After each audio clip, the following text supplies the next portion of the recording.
The morning after my father's funeral, the house felt hollow. The polished hardwood floors didn't creak the way they used to when he was around. His slippers still sat by the fireplace, untouched, like they were waiting for him to come home. And yet, the silence screamed louder than any storm. I had spent the past 5 years balancing between hospital visits and company boardrooms, pushing through every obstacle with one singular purpose: to carry on my father's legacy. But nothing prepared me for what my mother said to me that morning. "You don't need to stay here anymore," Margot announced, her voice clipped and emotionless, like she was checking something off a to-do list. "Your father's gone. I've inherited everything. You're not needed." I didn't respond right away. I just looked at her, at the woman who had always felt like a stranger under the same roof. Her expression was flat, unreadable. No grief, no warmth, just finality. I had once wished, foolishly, that her coldness was a mask, that someday she'd reveal a softer layer beneath. But now I realized that layer never existed. "Okay," I said finally. My voice didn't crack. My posture didn't slump. I simply turned, walked upstairs, and began packing. By noon, my childhood room was empty, save for a single framed photo of me and my father standing in front of the Whitmore Restoration and Architecture sign, the company he built from scratch in Charleston's historic district. I slid it into my bag last. As I left, I didn't cry. The tears would come later, when no one could see them. I stayed with a friend that night, unable to face the echo of memories in that house any longer. My phone buzzed occasionally, condolences from colleagues, former classmates, even some of the board members, but not a word from her. Not even to ask if I made it out safely. And yet, none of it surprised me. Margot Whitmore had always been a woman more interested in appearances than connections. She knew how to smile in public, how to dominate a room with charm and confidence. But behind closed doors, she was as distant as the moon. My father once called her elegant, but I often wondered if he mistook elegance for emptiness. When I was little, she would promise to take me to the park, only to cancel last minute because of a luncheon or charity gala. When I won regional science fairs, she clapped politely, but never once asked what my project was about. Meanwhile, my father, Gregory Whitmore, would come home from 14-hour days at the firm, loosen his tie, and say, "What's our mission today, kiddo?" He made time, even when he had none. He made me feel like I mattered. He also made me curious. I'd sit with him in his study, watching blueprints come to life beneath his pencil strokes. While other girls were learning to braid their hair, I was learning to read elevation plans and material specs. My fascination with his work wasn't about ambition, it was about connection. I wanted to understand the language he spoke so fluently, the world he created with his hands. In my early 20s, I started shadowing him more seriously. What began as quiet observations turned into real responsibilities: client meetings, contractor negotiations, historical commission reviews. He taught me everything with a calm patience that only deepened our bond. But the more I grew into his world, the more the distance between me and my mother expanded. I remember the day I told them I wanted to join the firm after college. We were having dinner, grilled salmon, Margot's favorite, though she barely touched hers. "I've been thinking," I said, nervously twisting my napkin. "I want to work at Whitmore Restoration. I've been preparing. I want to follow your path." My father smiled, instantly warm, proud, but before he could respond, Margot laughed. Not cruelly, just dismissively. "Another one of your little phases, Lena." "It's not a phase," I said firmly. "This is what I want." She sighed, long and dramatic. "Darling, women in hard hats aren't exactly charming. Why not find a nice husband who can build something for you instead?" I stared at her, stunned. Not because she disagreed with me, but because she didn't even try to understand. It was like explaining architecture to someone who'd never walked through a building. There was a wall between us, when I no longer had the energy to scale. "I'll do it anyway," I said quietly. My father placed his hand over mine beneath the table. That one gesture meant more than 1,000 arguments. After graduation, I joined the firm officially. The work was hard. Preserving Charleston's heritage came with legal red tape, stubborn stakeholders, and endless nights hunched over zoning maps. But I loved it. And more importantly, I loved doing it with him.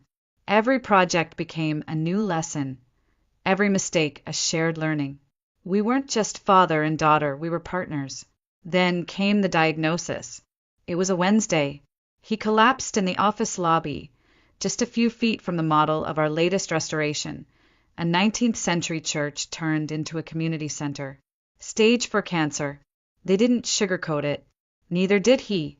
"We've got work to do," he said that night, lying in his hospital bed, tubes snaking out of him. "Not just at the firm. Here." He tapped my forehead. And so began our final chapter. 6 months turned into 5 years. I ran the business during the day, stayed by his side most nights. Margot would appear occasionally, dropping off fresh shirts or homemade soup that he rarely touched.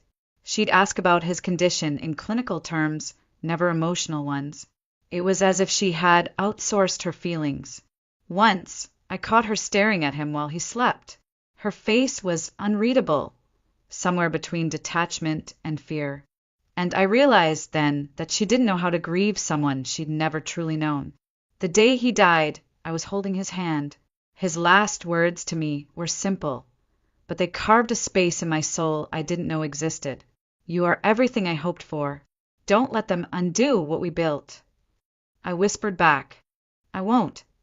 But I didn't expect the undoing to begin so soon, nor that it would come from the one person I still called family. The funeral was quiet, dignified. His colleagues spoke, the mayor sent flowers, and our longest tenured employee cried during his eulogy. I handled the logistics, venue, catering, obituary, legal forms. Margot handled nothing, which is why, when she told me I was no longer needed, that she had everything now, I didn't argue. I didn't explain. I just walked away. What she didn't know, what she could never imagine, was that my father had planned for this moment too. He always said, "Good architecture anticipates pressure points before the structure breaks." Turns out, so did his will. My father didn't just leave me a company. He left me a plan, a structure so precise, so deliberate that even in death he was still 10 steps ahead of everyone else, especially Margot.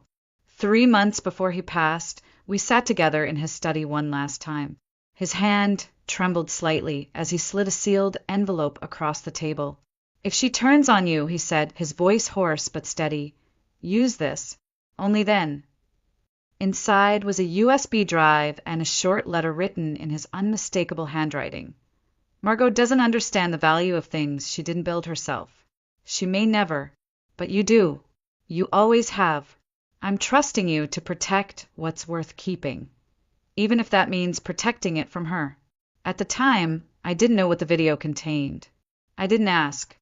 I just tucked the envelope away in the safe and prayed I'd never need it. But less than a week after she pushed me out of the house, my phone rang. The name on the screen made my stomach clench. "Lena," she snapped, her voice tight with frustration, "where is my money?" "Excuse me." "My share. From the estate. You think I wouldn't notice? You took everything. I get a letter from the lawyer saying you have full control. What kind of joke is this?" "It's not a joke, Margot," I said, keeping my tone even. "It's what he wanted. You think you're so clever, don't you? So noble. Your father loved this family. He would never—" "He did," I said, cutting in gently. "And that's why he made sure his legacy wouldn't be squandered." The line went dead. I waited, phone still in hand, until it buzzed again with a single message. "Come to the house."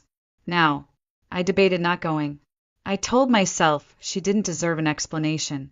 But something in me, a thread of unfinished grief, maybe pulled me back. I arrived just after sunset. The old Whitmore house loomed in the warm Charleston dusk, its shutters casting long shadows across the porch. I stepped inside without knocking. The lights were dim, the air stale with tension. She was waiting in the sitting room, arms crossed, face flushed with fury. You stole my life, she spat. I protected his, I replied calmly. You always were his favorite, always the good little shadow. You fooled him into thinking you cared more. I didn't have to fool him. He saw me. That's when she lost control. Her words came like shrapnel, fast and sharp. You're selfish, manipulative.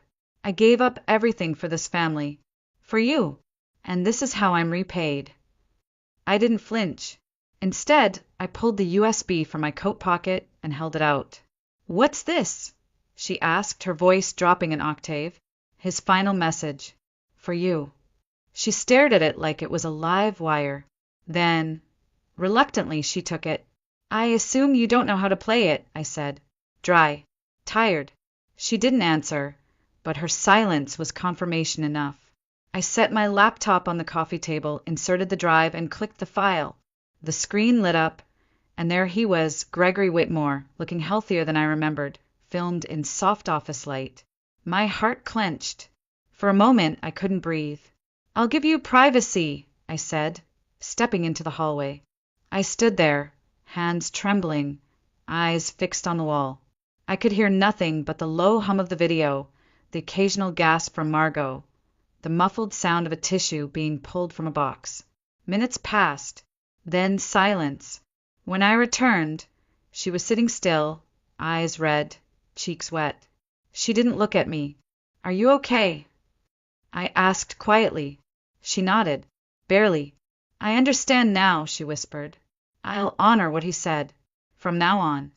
Everything is in your hands. I nodded. There was nothing else to say. That night, as I drove home, her voice echoed in my mind. Not the harsh words from earlier, but the quiet ones at the end. There had been something else in her tone.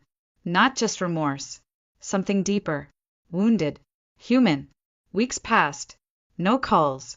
No messages. I tried to let it go, to focus on work. But one afternoon, during a break between meetings, a strange feeling pulled at me. I drove to the old house just to check. No answer. The curtains were drawn. Lights off. I returned that evening. This time the porch light was on. She opened the door slowly, surprised. Sorry for showing up unannounced, I said. I came by earlier. Got worried. I was at work, she replied, brushing off the concern like it was dust. At work. I repeated. You mean? I have a part-time job.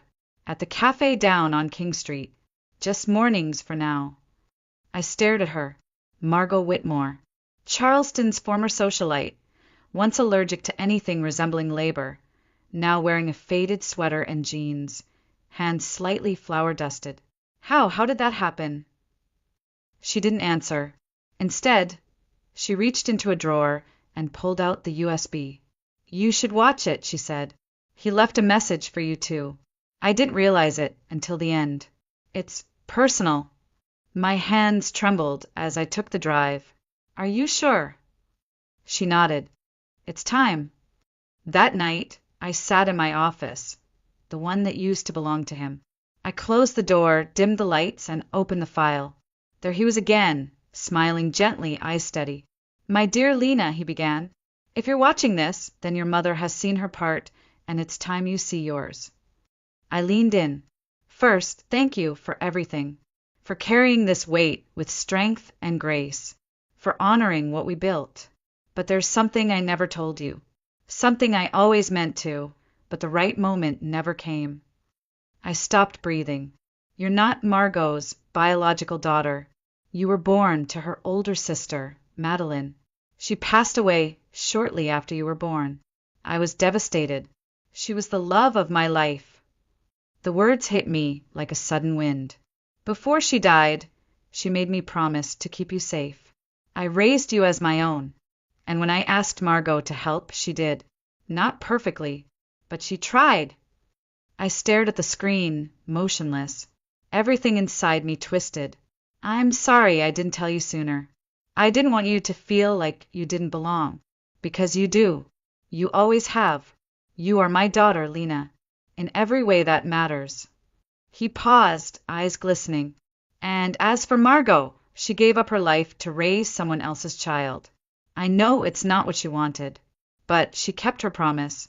For that, I'll always be grateful. I closed the laptop, slowly, my mind unraveling. So much suddenly made sense. Her detachment, her coldness, her resentment, and yet also her presence. She had stayed, even if she'd never said the words. The next morning, I knocked on her door again. She answered in an apron, her hair pinned up, flour on her cheek. I watched the video, I said. She nodded, eyes downcast. So it's true, I continued. You raised me because he asked you to. Yes. Her voice was barely audible. Did you ever want to? She looked up, meeting my gaze. At first, no. But later, I didn't know how to stop. Silence stretched between us. Then I asked the question that had haunted me all night. What happened to my real mother? She took a long breath. Madeline died giving birth to you. Gregory never got over it. He couldn't raise you alone. So he asked me to step in. And I did. Why didn't you tell me? Because he begged me not to. He said you needed stability, not more loss. I stood there, stunned, the weight of her words slowly settling in. Then I remembered something. An old photo in her hallway of Margot smiling in a cafe apron, long before I was born. A dream, a life abandoned. You wanted to open a cafe, I said. She nodded.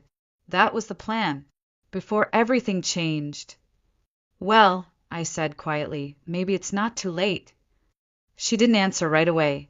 She just looked at me, long and hard, as if seeing me for the first time not as a burden, or a promise she once made, but as a woman, a daughter. I'm too old to dream, she said softly. No, I replied. You're just old enough to do it right this time.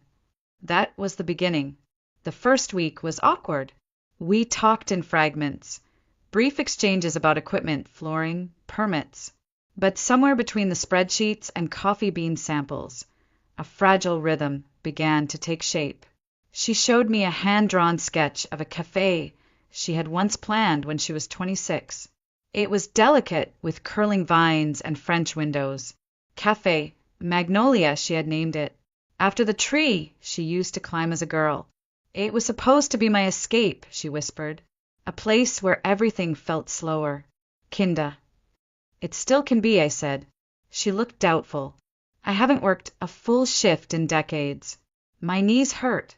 I burn toast. I don't even know how to use a modern register. I smiled. Lucky for you. You raised someone who does. We worked side by side. Some days were good, filled with light banter and quiet cooperation. Others were harder. She would get frustrated at her own slowness, or withdraw suddenly during planning meetings. Once, she accidentally knocked over a bag of flour and sat down, defeated. I used to run charity galas for 300 people, she muttered bitterly. Now I can't even handle a sack of flour. I knelt beside her, brushed her hands clean, and said gently, those galas never asked anything real of you. This does. She looked at me then, eyes wet, but not from shame, from something older, softer. I never said it, she whispered. But I did try, Lena. I tried in the only way I knew. I nodded. And now you're learning a new way. She began waking up early, practicing her latte art, researching local suppliers. She even signed up for a short hospitality course online. Every evening, we would sit in the empty cafe space, still echoing with paint fumes and hope, and talk. Not just about the business, but about her sister, my real mother. She was wilder than me, Margot recalled one night, sipping mint tea. She sang off-key, danced in the kitchen. She once broke a vase and blamed it on the wind. Sounds like someone I would have loved. I smiled. She would have loved you more. The grand opening of Cafe Magnolia wasn't extravagant. No red carpet, no press release. Just friends, neighbors, and the quiet scent of baked goods spilling out onto the cobblestone street. Margot wore a navy apron embroidered with tiny white magnolias. She looked nervous but proud. When she rang up the first customer, her hands barely trembled. Later that evening, as we closed the register, she turned to me with an expression I'd never seen before. Not pride, not regret. Something in between. "This," she said, motioning to the cafe, "is the first thing I've ever done that was just mine. But I wouldn't have gotten here without you." I squeezed her hand. "Dad would be proud." She nodded. "But I think I'm finally proud of myself, too." Over the next few months, something unexpected happened. We started acting like family. Not the kind in greeting cards or old sitcoms. A real one. Messy. Imperfect. Tender in its own way. She insisted on paying for her own groceries with her cafe income, refusing to dip into the inheritance. "I need to know I can stand on my own 2 feet," she said, and I let her. But I kept a quiet watch, just in case. One afternoon, while restocking the pastry shelf, she turned to me and asked, "Do you still think of this house as yours?" I paused, not in the way I used to, but "I think it's home again." She smiled. "Then maybe we're both where we're supposed to be." Later that week, we visited the cemetery. The air was cool, the wind tugging gently at our coats. We brought 2 bouquets, one of roses for Gregory and one of soft white lilies for Madeline. We stood in silence for a while. Then Margot stepped forward. "I kept my promise," she whispered to Madeline's grave. "It wasn't always beautiful, but I did my best. And now she's more than fine. She's extraordinary." She turned to me, her eyes steady. "You don't have to call me Mom," she said, "but I'll always be yours if you want me." I didn't hesitate. "You've earned it, every syllable." She blinked fast, then pulled me into a hug, tentative at first, then fierce. As we walked back to the car, I felt lighter, like something that had weighed me down for years had finally been named, faced, and released. A few weeks later, we filed the paperwork. I was officially adopted, legally, symbolically, emotionally. It didn't change biology. It changed something deeper. Connection. Choice. A few nights after that, we sat in the cafe after closing time, sharing lemon bars and memories. "I always thought I was invisible to you," I confessed, "like a shadow you couldn't wait to step out from." She looked down, then up. "And I thought I was just a ghost in your life, a placeholder. But maybe we were both wrong." I smiled. "Maybe we were just waiting to meet each other as we really are." She reached across the table, took my hand, and said, "I'll always be your mother." And I believed her, because now we weren't bound by blood or obligation. We were bound by something stronger: truth, forgiveness, and the quiet courage to begin again. In the end, my father left me more than a company. He left me a blueprint for love, layered, flawed, but resilient. He taught me that legacy isn't about what you leave behind. It's about who you lift while you're here. And Margot, she may not have known how to love me in the beginning, but she showed up in the end. And sometimes, that's the bravest thing a person can do. We visit my parents, both of them, every other Sunday now. We bring flowers, stories, and updates from Cafe Magnolia. We tell them about the new barista, the dog who sneaks in for croissants, and how, somehow, after everything, we became a family. Not because we had to, because we chose to.